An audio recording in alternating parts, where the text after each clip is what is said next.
So I'm here with Ray Hartwell, who is the director for Grateful Living for the Georgia Cumberland Conference. And Grateful Living, that's something that I haven't heard before. Tell me a little bit about that. Why is your department called Grateful Living? Well, Scott, as we were looking at the work of stewardship and of trust services and how they really are compatible, we felt like it would be to our advantage to brand what we do in a way that people could recognize. And grateful living seemed to be a phrase that picks up on why we return a tithe and offerings to the Lord and why we want to give gifts. We're grateful for what God has done for us. Absolutely. I think that's a great way of bringing those two departments together. Now, you've been in Plan Giving and Trust Services now for just a few years. What kind of got you into this line of work? Well, for years I've been involved in different parts of the Seventh-day Adventist ministry, and it's been a privilege to be in leadership or what sometimes is called administration. And I've been able to see from the inside the huge value this comes when people remember God's work, and there's significant things you can do because of the gifts that people leave for God's work. And so when I had the opportunity to come and be a part of this, it was just a natural segue to say, here's how I can serve, here's how I can contribute by helping others who want to have a significant role in God's work. So, Ray, one question we hear often is, I've been giving all my life to the church and its ministries. How can I continue to give after I'm gone? Scott, there's some wonderful people that have that kind of question, and they are so passionate about Yes, the return absolutely. of Jesus and what Christ is calling us to do in mission. They want to make sure that they can continue to do something for Jesus and for our mission. The marvelous thing is that's what we're here for in Plan Giving and Trust Services. We can sit down and listen to your heart, your passion, your desires, and also where you are in life and the things you want to see accomplished. And we can stand beside you and kind of be a guide or a coach as to how things can happen. So one of the things that a person could do is they can consider through a will, or what's sometimes called a bequest. Okay. Through a will, they can make a gift to God's work, and they can establish what they would like to give and where they would like to see it go. Another way they can do that is through a trust.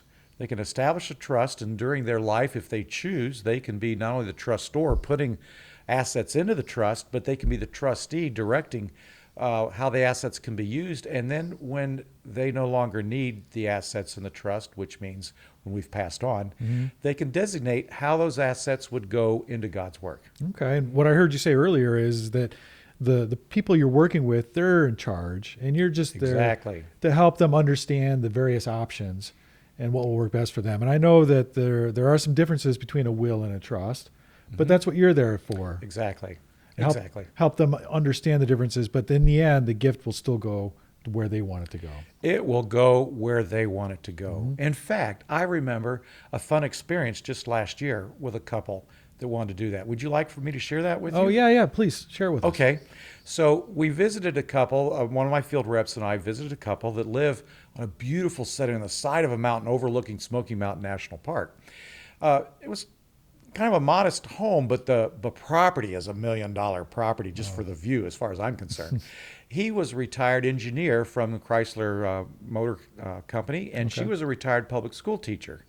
None of them had Adventist relatives. They had joined the Seventh-day Adventist Church, and they didn't have any children. And so as they wanted to consider a gift, just about all of their estate is going to go into some type of God's work. So as we listened to them, they were trying to decide what to give. They decided to give some to their local church, and they decided to give some to Pathfinders because he had been in the Pathfinder ministry most of his time as an adult in the church, so he had a passion for that. She had a passion for worthy students. Okay. Now, she had been a public school teacher, but her passion was for worthy students in Adventist education. So as a couple, they were talking back and forth, how do we do this and exactly how should we apply this? And he ended up saying, I'm okay with giving it to worthy students, but I don't really want to give it to pencils and paper. Okay. I don't want it to go to the back office, so to speak. So as we talked and thought, I just shared with them, well, here's an idea. What do you think? Is this something that might sound good to you? What if you designated the funds you wanted to go to students to go to worthy student endowment? Now, we don't have a worthy endowment yet, but we do have an endowment for the general fund, which is not what you were interested in. How about if you said, if the conference has a worthy student elementary endowment, the funds can go there. And if the conference doesn't have a worthy student endowment, we would like to establish one with this gift.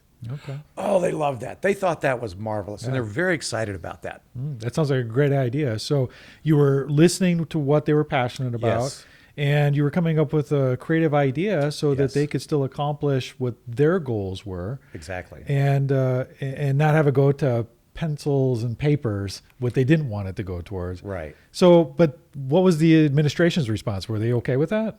Well, interesting enough, we already have this endowment fund that's a general endowment fund, but it's not worthy student endowment fund. Right. Yeah. So I came back to our conference treasurer and I said, these folks would like to give in their state this way. Is that something the conference would be willing to establish if one isn't already going? And our conference treasurer is great. He said, of course we would. Amen. And what I like, Scott, is we can sit down and we can honor what people want to do. We don't bring any pressure. We don't try to urge them this direction or that direction. We try to listen. What would you like to do? And here's a way to do what you want to do. That's fantastic. And it's great to know that they can have a specific use for their gift, but is there a need for undesignated gifts as well? Scott, I'm glad you asked that. From my experience in being in conference leadership and administration, I've seen some wonderful things take place because people left an undesignated or unrestricted gift. Often it's 15 to 20 years before that gift matures. Right. And what's so fascinating about that is that there are opportunities that come up that no one could anticipate 15 or 20 years out. Right. God opens the doors for opportunities or ministries or unique ways we can reach people. And because that undesignated gift was there, now it can be applied in a marvelous, fantastic way. Well, do you have an example of where a gift matured that was undesignated and it was able to fund a really great project because it wasn't undesignated? Yes, in fact, I actually have two, and I'll make them kind of short because it's two. When I served in Pennsylvania, we had some undesignated funds, and when the opportunity came to start a new work in Pittsburgh, which was our least entered city in the North American division, we were able to come in with a community service project after terrific flooding, purchase a building, and then establish a center to keep on going after that. And right now there's a church being planted in that very location, all with unchurched people. Oh, that's fantastic. So there's a new church there because someone left Yes. undesignated funds. Yes. The second one was an individual in Georgia, Cumberland, who worked in the mining industry with mining equipment, that type of thing. And when he went to make his estate plan, after much thinking and planning, he left it pretty much unrestricted or undesignated. Okay. And it was a substantial amount in this case. But what's beautiful about this is much of that was used to start endowment funds in the Georgia Cumberland Conference. A worthy student endowment fund for Georgia Cumberland Academy, a worthy student endowment fund for Atlanta Adventist Academy, a worthy student endowment fund for Collegedale Academy, a worthy an endowment fund for evangelism, an endowment fund for the youth camp, and I can kind of go on. The interesting backstory to this is right now over $200,000 per year that I know of is assisting worthy students at Georgia Cumberland Academy.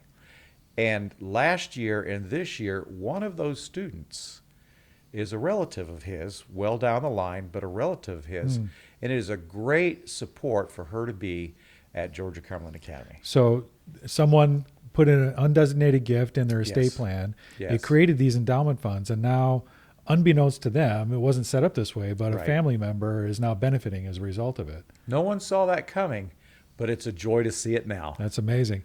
Now, tell me a little bit more about how endowment funds work. What is so special about an endowment fund? One of the beauties about an endowment fund is, yes, you can make a present gift and you can give to work right now. And that's great. God's work needs that.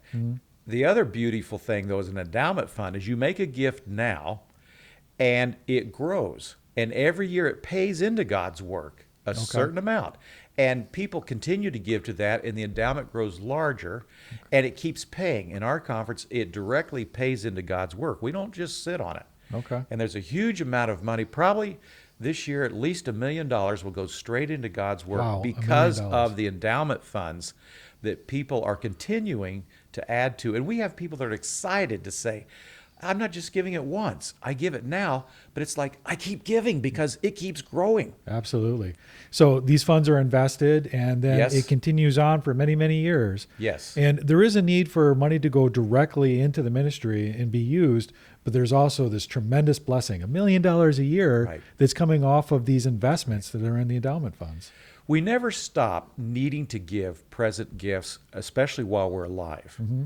That will continue. Endowment funds can never replace that giving and that need. But endowment funds help us as more needs to be done, and as there are, especially young people, right now, young people that need to be in an Adventist school, more and more they need the assistance of a worthy student fund, and the endowment funds start to bridge that gap. What a fantastic way of using gifts, and undesignated gifts went to help Yes. create these endowment funds. Yes.